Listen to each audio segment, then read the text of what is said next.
अच्छा, काफ़ी कैंडिडेट्स ने अप्लाई किया था टीचिंग लाइसेंस टेस्ट में। आपने टेस्ट दी होगी, 28 को हुई थी और आपको पता है कि 2 पार्ट्स में हुई थी। एक आपका एमसीक्यूज़ था और उर्दू और सिंधी मीडियम, उसके बाद थ्योरेटिकल था। अब काफ़ी बच्चे पूछ रहे हैं रिज़ल्ट कैसे आएगा।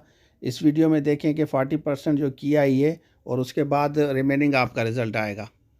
अच्छा, यहाँ पे आ जाएं, गूगल में आप IBA अनाउंसमेंट लिखेंगे, इसको हम क्लिक करते हैं। सबसे पहले आप इसको देखें और उसके बाद यहाँ नीचे आएंगे ना, यहाँ टॉप पे आपको नज़र आएगा आंसर की स्टेट लिखा हुआ है, teaching licence test held on 28 January. तो यहाँ व्यू ऑल डॉक्यूमेंट्स पे क्लिक करेंगे। Answer key teacher licence test Urdu medium, ये दोनों की अलग अलग है।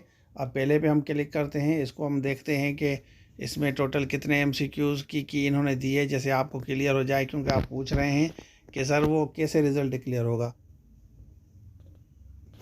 अब देखिए यहाँ पे टीचिंग लाइसेंस लिखा हुआ है ना, टेस्ट की सिंधी मीडियम का है। तो यहाँ पे आप देख सकते हैं कि इसको आप डाउनलोड करें। डाउनलोड करने के बाद यहाँ पे आप चेक करें कि आपका टोटल स्कोर कितना है, ये 40 वाला स्पेशली। उसके बाद जो रिमेनिंग आएगा, उसके बाद आपको पता चलेगा कि आपका टोटल ओवरऑल जो रिज़ल्ट आएगा। और उसके बाद यहाँ पे पीछे आते हैं, यहाँ पे उर्दू मीडियम है और ये उर्दू मीडियम का भी आप यहाँ पे क्लिक करेंगे तो ये भी आपका खुल जाएगा। और ये उर्दू मीडियम लिखा हुआ है, टीचिंग लाइसेंस टेस्ट की उर्दू मीडियम लिखा हुआ है। और ये आप चेक करेंगे 40 में आपके टोटल कितने मार्क्स हैं, क्योंकि आपको कारबान काफ़ी ज़रूर मिली होगी।